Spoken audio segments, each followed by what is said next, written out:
3 years ago, my partner and I bought our first home. It was a modest place, and our neighbors were wonderful. Life was good. So good, in fact, that 18 months later, when those neighbors decided to sell their house, which was larger and had more luxuries like a driveway, a garage, and a bathtub, we jumped at the chance. We bought their house and put our old one right next door up for sale. After reading several motivation letters from potential buyers, we chose a Polish couple. They only spoke in English to us and not in Dutch, like we did. But everything seemed normal. They asked for some tips about the house, and we had some pleasant small-scale small talk. But looking back, that was the calm before the storm. Even before the big incidents, things felt off. We started experiencing bizarre disturbances at the strangest hours. Sometimes at midnight, we'd hear heavy banging or incredibly loud music blasting through the walls without warning. It wasn't constant, but it was enough to make us feel like we didn't truly know who was living a few feet away. The first red flag appeared when the neighbor came home with severe damage to both sides of his car. It looked like he had scraped against a guardrail at high speed on both sides. When we asked what happened, he gave a clumsy excuse: a concrete pole on one side and a trailer taking a turn too wide on the other. We chose to believe him, even though the math didn't add up. One evening around 6 p.m., the neighbor called us in a total panic. He claimed people were outside his house turning security cameras away. He begged us to check it out and call the police. We looked, and sure enough, 2 men were breaking in. We called the cops immediately. It took the cops 20 minutes to arrive, so the burglars were already gone. The neighbor's wife came racing into the street, parked her car, and frantically ran inside to her sweet little French bulldog and the police, who were at the time already there. When I was walking my dog curiously, I saw the husband park his car 3 streets away and walk to the scene as if he was hiding the vehicle from the police. But that thought didn't occur to me at the moment. Later, when we checked the doorbell footage, we saw the burglar standing there before the break-in, calmly discussing which house to target in Polish. Nothing was stolen. No one was caught. I told the police it felt like a setup, but I never heard back. A week later, I was at a housewarming party when my partner texted me. The music next door is insanely loud again. A few minutes later, he called me and his tone changed to pure terror. The neighbor's car had just come tearing through our front garden and slammed into the neighbor's own front door. 2 men were frantically loading the car with high-end electronics like flat-screen TVs, professional speakers, and other expensive gear. They looked like the same men from the week before. This time, the police were a lot quicker. They arrived in exactly 7 minutes. The officers intercepted the men while they were still loading the car. When asked for ID, the men claimed they didn't have any. Then things got surreal. The man behind the wheel looked the officer in the eye and claimed to be my neighbor, using my neighbor's actual name. But there was a catch.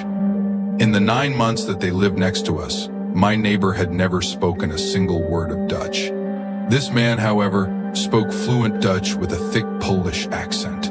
Realizing the game was up, the men slammed the car into gear, and a violent pursuit followed through our quiet streets until the police managed to box them in and arrest them. But my partner could still hear movement inside our neighbor's house.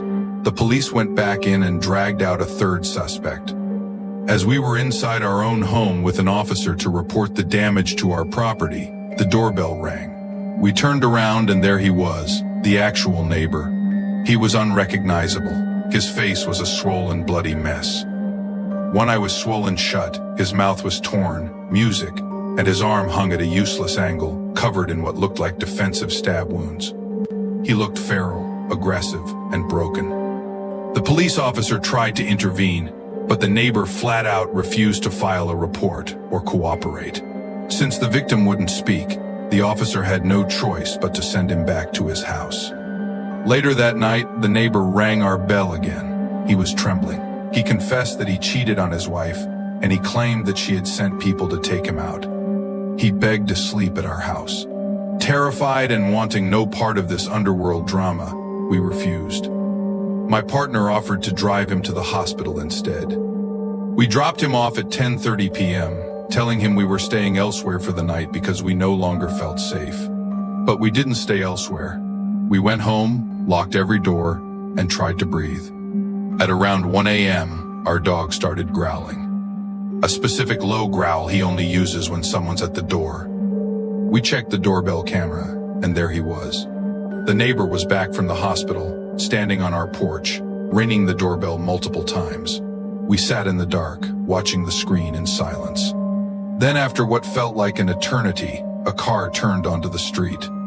The neighbor panicked. He scrambled off the porch and hid behind our cars in the driveway, crouching in the shadows. Watching this bloodied, broken man lurking in the dark behind our own cars was one of the most unsettling things I've ever seen. The car stopped and a woman got out. It was his wife. She walked toward her front door, paused and glanced at our driveway. She saw him. We held our breath, waiting for a confrontation or worse. She walked toward him, and as she stepped into the pale yellow glow of the street lamp, she began to wail, a haunting guttural crying. He didn't say a word, and she kept asking questions, her sobbing getting louder and louder, echoing through the empty street. Eventually, they both got into the car and drove away. We didn't see them for 3 days. We didn't even know where their dog was. The wife eventually returned alone. She found the dog inside, and she told us she doesn't think she'll ever see her husband again. Whatever the real story is, drugs, debt, or marriage turned lethal. I've realized one thing. I don't think I want to know. This all started back in 2017 when I moved into a new house in the suburbs of Montreal, Canada with my parents and little sister. Before I get into the juicy part of the story, I need to explain a few details about my room and its placement in the house for everything to make sense from my point of view. The house we moved into is a split-level home, meaning it has staggered floor levels connected by short flights of stairs. My room was neither on the main floor nor in the basement. It sat exactly in between the two at ground level. One wall shared space with the garage, and the opposite side had a large window that looked out into the backyard. At the time, that window had plastic vertical blinds with several missing panels. So, even when they were fully closed, I could still see outside through the gaps. On the garage side of my room was my closet, which had large sliding mirror doors. This meant that when I was in bed, no matter which side I faced, I could always see my window reflected back at me. I started noticing things about a year after we moved in, when I was 15. I remember watching YouTube videos on my tablet late at night, since I had trouble falling asleep. One night, I heard something outside my window. I had left it open because it was really hot, and we hadn't invested in an AC unit yet. So I relied on whatever breeze I could get. After hearing what sounded like footsteps or shuffling, I quickly paused my video and put the tablet down. The noise stopped along with the video, which made me think it had just been part of what I was watching, or maybe my imagination. I resumed the video and heard it again. I looked to my left toward the window but didn't see anything. So I eventually fell asleep. For a few nights, nothing happened. But then one night, a couple nights later, during my usual late-night YouTube and show watching routine, I heard the shuffling again. I paused what I was watching and listened, this time longer than before. I swear I could hear breathing now, too. I glanced at my window, but again, there was nothing. I convinced myself it was just my mind playing tricks on me and turned to face my closet instead. As I picked my tablet back up to resume the video, I saw something move at my window through one of the gaps in the blinds reflected in the mirror. A chill ran down my spine. I got up immediately and went to wake up my parents, deciding it was better to be safe than sorry. I told him what I had seen and heard, and even though my dad clearly doubted me, he went outside to check the backyard. A few minutes later, he came back saying he had checked every corner and didn't see anything. He told me that if someone had been there, he would have heard them come in through the squeaky gate, or he at least would have heard them leave. He also checked the Ring camera, which showed no one walking around the house toward the backyard. I suggested that the person could have jumped the fence into the neighbor's yard, but he quickly shut that down, saying we lived in a safe neighborhood and that I should stop watching scary movies. Unfortunately, I believed him and went back to bed. Every couple of weeks or months after that, I'd hear things again. Each time I convinced myself it was all in my head and tried to focus on my videos or fall asleep. When winter came and everything was covered in snow, it stopped, and I eventually forgot about it. But the following year, it started again. It didn't happen often, once or twice a month at most, and always past 11 p.m. I tried not to pay attention to it, even when the noises sounded like clear footsteps or deep breathing. I watched a lot of scary movies and videos, so I kept telling myself that had to be the reason. I avoided looking at the window altogether, even though I tried to believe it was all in my head. Part of me was terrified of being proven wrong. One night, against my better judgment, I looked, not directly at the window. That was too scary. I looked at the mirror instead. This time, I swear I saw the silhouette of a person. I ran upstairs again, and once again, after checking the entire backyard, my dad told me the same thing he had the year before. And once again, I believed him. This went on for a while. I started going to bed earlier, watching videos louder or with headphones, and completely avoiding my mirror, or worse, looking directly at my window. It always stopped when the weather got colder and started again in mid-spring. One night in early December of 2021, there was a huge windstorm. I was watching a stream with my boyfriend over Discord when I decided to grab a glass of water around 11:30 p.m. On my way, I noticed my parents sitting in the living room. It caught me off guard since they rarely stayed up that late, let alone outside their bedroom. Their faces looked tense and preoccupied. I asked if everything was okay, but they brushed it off, assuring me it was nothing. I assumed I had walked in on a conversation not meant for my ears and headed back toward my room. As I turned toward the stairs, flashes of red and blue light caught my attention through the front window. A police car was pulling into our driveway. My parents immediately stood up as if they'd been expecting it, and they rushed me to my room, telling me they'd call me if needed. I wanted answers, but I knew it wasn't time to push. So, I went back to my room, curiosity eating away at me. Not even 2 minutes later, I was called back upstairs. This time, they didn't keep me in the dark. My dad explained that about 15 to 20 minutes earlier, during the windstorm, he had stepped into the backyard to make sure nothing had been blown over before going to bed. While scanning the yard, he noticed the light from my bedroom window illuminating something near it. As his eyes adjusted, he realized it was a man standing motionless just outside my window. Staring in, my dad yelled at him and started moving toward him. But the man immediately turned and ran. He jumped the back fence effortlessly, as if he'd done it 100 times before, but he disappeared into the neighboring yards. In that moment, everything I had feared for years stopped being a possibility and became a fact. I hadn't imagined it. Someone really had been there. Terrified, my parents called the police right away and then went to knock on the neighbor's door to warn her. The older woman who lived there didn't open the door. Instead, she yelled at them to leave or she would call the cops herself. The police eventually arrived, but since my dad hadn't gotten a clear look at the man, there wasn't much they could do beyond increasing patrols in the area and recommending we install more cameras, which we did. In retrospect, my back neighbor's reaction still feels deeply suspicious to me. Why was her first response to threaten my parents when all they did was knock on her door to warn her? It raises a couple questions such as, was she living with that man my dad saw? Or had she seen him too, and genuinely thought it was him knocking? Did I know the person who stood outside my window for years, or was it just some creepy neighbor who noticed a teenage girl's room with poorly covered blinds and took advantage of it? Did he only want to watch, or was he working up to something else? Even now, those questions haunt me. Knowing that someone was really there the entire time makes every sound I brushed off, every breath I thought I imagined, and every silhouette I forced myself not to look at, feels so much more terrifying. I've since switched rooms and can't look at windows facing our backyard the same way anymore. Thank God mine now faces the street. What scares me the most isn't that it happened. It's how long it went on for, without anyone knowing, and how easily it could have continued. It was a cold winter day in mid-December, and I was 15 years old.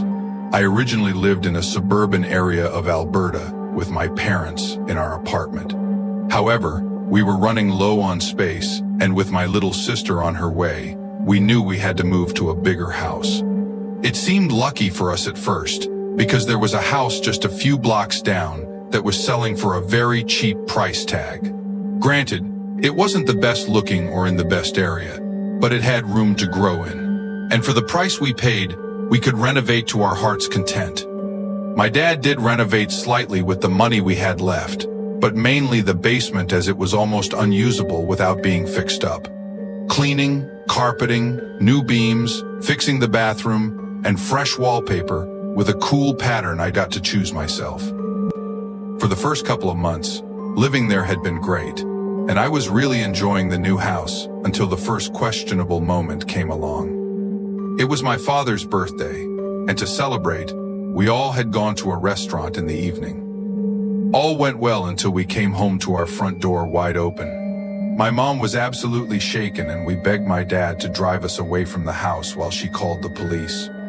My dad grabbed a large heavy wrench from his toolbox in the truck and went into the house to search for the intruder. My mom and I called the cops anyway, and we sat there for 5 excruciatingly long minutes before they arrived. They searched the house and found my dad, and he came back out and told us nothing was actually stolen and no one was in the house either. However, some of our items were moved or knocked over, specifically the books on my bookshelf. The police eventually finished their search and told us the same thing. We were still a little paranoid, but finally, we went inside our home. From that day forward, I would always hear strange noises coming from the walls and sometimes underneath our basement. Might I add, my room was there in the basement, but I always dismissed the sounds as the pipes. This was an older house after all. That was until one night something unexplainable happened. It was around 2 o'clock in the morning, and I was playing with my Nintendo Ds under the sheets with no volume, so my parents didn't know I was still awake. That's when I heard it. Clear laughter coming from the wall to the side of my bed. My heart froze in time, and my eyes probably widened to the size of plates. I didn't know what I should do. Ignore it? Call my parents? Go investigate? I decided to wait for a while to see if it happened again. But after about 30 minutes of laying still as a stone, I decided it must have just been my sleep-deprived imagination, and finally went to sleep. I woke up the next morning in my bed as usual. Nothing changed. Despite that laugh still burning in my mind, I tried to pass it off. I would still hear the same strange noises every so often for the next couple of weeks, but that felt normal for me. Now, this is when the next occurrence happens. By this time, my sister was already born, and since the basement was big enough, plus my mom trusted me with keeping her safe at night, she shared the room with me. Now, this doesn't mean my mom didn't use baby monitors, because she did. She kept the parent units in the living room and the other in the kitchen. One night, my parents had gone out for a late-night dinner and left me to take care of the house until they got back. I was in the living room watching a movie when I got up to get a snack from the kitchen. That's when I noticed odd noises coming from the baby monitor, and my heart sank. I knew no one else was home, but those were footsteps. Loud, heavy footsteps. Suddenly, my fear was realized when my sister started crying, and I heard a faint sound come out of the speaker, followed by a crash. I instantly did the first thing that came to mind, which now, thinking clearly in retrospect, could have gotten us both killed. I ran as quickly as I could up to my parents' room and grabbed my father's rifle. However, I didn't have the key to unlock the trigger lock or any of the ammunition. I figured I would pretend it was loaded and try to hide the lock with my hand. If I was attacked, I would use the buttstock to defend myself. All I thought of was getting my sister to safety. When I got to the basement door, I opened it quietly and walked down the steps, turning to face my sister's crib. No one was there, but she was still crying, as well as the baby monitor being on the ground sideways. I mustered all the courage I could and yelled, "I'm armed. Come out before I find you." Still nothing. I grabbed my sister and ran upstairs. I closed the basement door and pushed a chair under the handle to keep it locked while I called my parents. They called the police and got home as fast as they could. The police got to my house before my parents did, so they made me sit in the back of the cop car with my baby sister, while one of the police officers went inside to investigate. When my parents arrived, I told them everything that happened. They were confused but very concerned. They knew I wasn't the type of kid that would lie about something like this. The police officer came out and gave us an all clear and said no one was in the house. Just as they finished talking to us and were about to leave, my dad worriedly asked them if they checked behind the bookshelf. In my room, there was a bookshelf that came embedded into the wall, so I was very confused when my dad asked to look behind it. The police officer was confused too, and asked my father to come inside with him and point out what he meant. Lo and behold, when we got downstairs, my bookshelf was pushed open slightly like a door, and the basement window that leads to the backyard was opened all the way with my desk chair planted under it. Behind the bookshelf was a small room with some of the pipes to our house, and the pipes wrapped around some of the walls. On the ground were some food wrappers, one of our cups that had gone missing, lotion, a switchblade, along with an apple that was partially eaten but still slightly fresh. Someone had been living in our house, and we didn't even know it this whole time. The police said that most likely while they were outside talking to us, whoever was here escaped through the open window. They said to call if we ever noticed anything suspicious. However, they didn't think the person would come back now that we knew of their secret. That wasn't even the most horrifying part, however. A few days later, I pushed open the bookshelf myself and explored it top to bottom. That's when I found a tiny hole in the wall, and when I looked through, it pointed directly to my bed and dresser. Whoever was in there was watching me sleep, get dressed, play my video games, do my homework, speak on the phone, everything. They knew most of my life. I'm an adult now, and I live in my own apartment with my boyfriend. My parents still live there 5 years later. To this day, I worry for them and hope whoever that was never returns.